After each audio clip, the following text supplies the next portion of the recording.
Japan భారీ భూకంప హెచ్చరిక జారీ చేసింది. సహజంగానే ఇలాంటి మెగా ఎర్త్క్వేక్ వార్నింగ్ వచ్చినప్పుడు రూమర్ మాంగరింగ్ వదంతులు వ్యాపించే ప్రమాదం ఉంటుంది. సోషల్ మీడియాలో, వాట్సాప్ యూనివర్సిటీలో ఈ వదంతులు వ్యాపించవచ్చు. అందుకే దీనిపైన వాస్తవాలు ఏంటి అనేది మీ ముందు ఉంచాలి. సో ఈ జపాన్లో మండే నైట్ 7.5 మ్యాగ్నిట్యూడ్ రిక్టర్ స్కేల్పై కలిగినటువంటి భారీ, ఒక రకంగా భారీ భూకంపమే 7 అంటే. ఆ భూకంపము వచ్చింది అంటే మన దేశంలో ఉన్న పరిస్థితుల బట్టి అయితే అది భారీ, కానీ జపాన్కి అది భారీ కాదు. ఎందుకంటే జపాన్కు భూకంపాలు అనేది కొత్త ఏమీ కాదు. సో జపాన్ భూకంపం మీకు 2011లో కంపారిజన్గా చూస్తే, జపాన్లో 2011లో వచ్చినటువంటి భూకంపం 9.0 మ్యాగ్నిట్యూడ్ వచ్చింది. అప్పుడు 20,000 పీపుల్, 20,000 మంది చనిపోయారు. ఫుకుషిమా న్యూక్లియర్ ప్లాంట్కి డ్యామేజ్ అయింది. అది ప్రపంచాన్ని టెన్షన్లో పెట్టింది. సో ఇప్పుడు ఇది మండే ఈవినింగ్ వచ్చింది 7.5 మ్యాగ్నిట్యూడ్. అయితే ఇప్పుడు తాజాగా జపాన్ మెటీరియలాజికల్ ఏజెన్సీ ఇంతకన్నా ఎక్కువ మ్యాగ్నిట్యూడ్లో కూడా భూకంపం రావచ్చు వారం రోజుల్లో అని హెచ్చరిక చేసింది.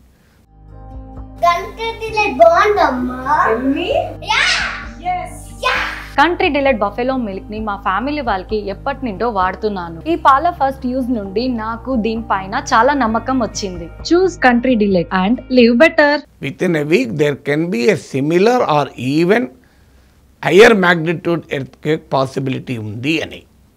ఎందుకు జపాన్ ఈ హెచ్చరిక జారీ చేసింది? ఎవరిని బెదిరించడానికి, భయపెట్టడానికి కాదు. 2022లో జపాన్ ప్రభుత్వము ఎర్త్క్వేక్ వార్నింగ్ రూల్స్ను సవరించింది. దీని ప్రకారము 7% ఎబోవ్ మ్యాగ్నిట్యూడ్ ఎర్త్క్వేక్ వచ్చినప్పుడు ఆ తర్వాత పాసిబిలిటీని అంచనా వేసి వార్నింగ్స్ ఇష్యూ చేయాల్సి ఉంటుంది. అందులో భాగంగానే జపాన్ మెటీరియలాజికల్ ఏజెన్సీ ఈ మెగా వార్నింగ్ ఇష్యూ చేసింది. ఇది జపాన్లోని నార్త్ పసిఫిక్ కోస్ట్లో ఈ భూకంపం వచ్చింది మండే నైట్. సో అందువల్ల ఇప్పుడు కూడా నార్త్ పసిఫిక్ కోస్ట్లోనే 8 లేదా అంతకన్నా ఎక్కువ మ్యాగ్నిట్యూడ్ కూడా రావచ్చు అని.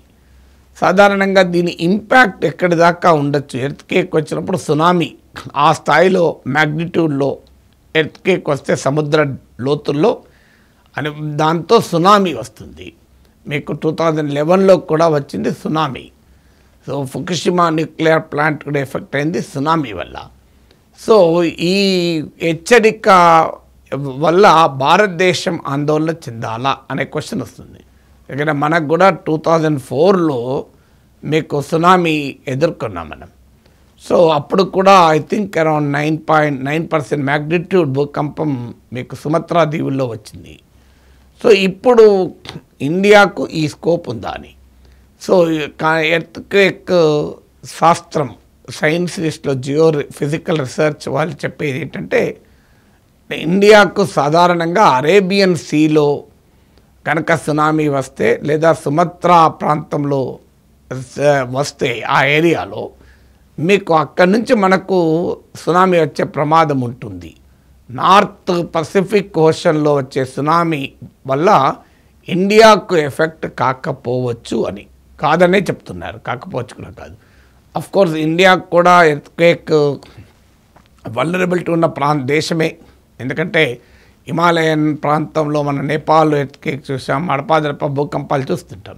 National disaster management authority NDMA అంచనా ప్రకారం 59% of India is earthquake prone.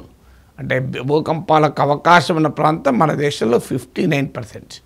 అయితే భూకంపాలకు అవకాశం ఉంది అంటే భయపడాల్సిన అవసరం లేదు. అది ఏ స్థాయిలో వస్తుంది అనేదే పాయింట్. ఇప్పుడు భూకంపాలకు ఇండియాలో ఉన్న 59% ల్యాండ్ ఏరియా మీకు వల్నరబుల్ అవకాశం ఉంది అంటే అన్నీ 7%, 8% మ్యాగ్నిట్యూడ్ ఉండదు.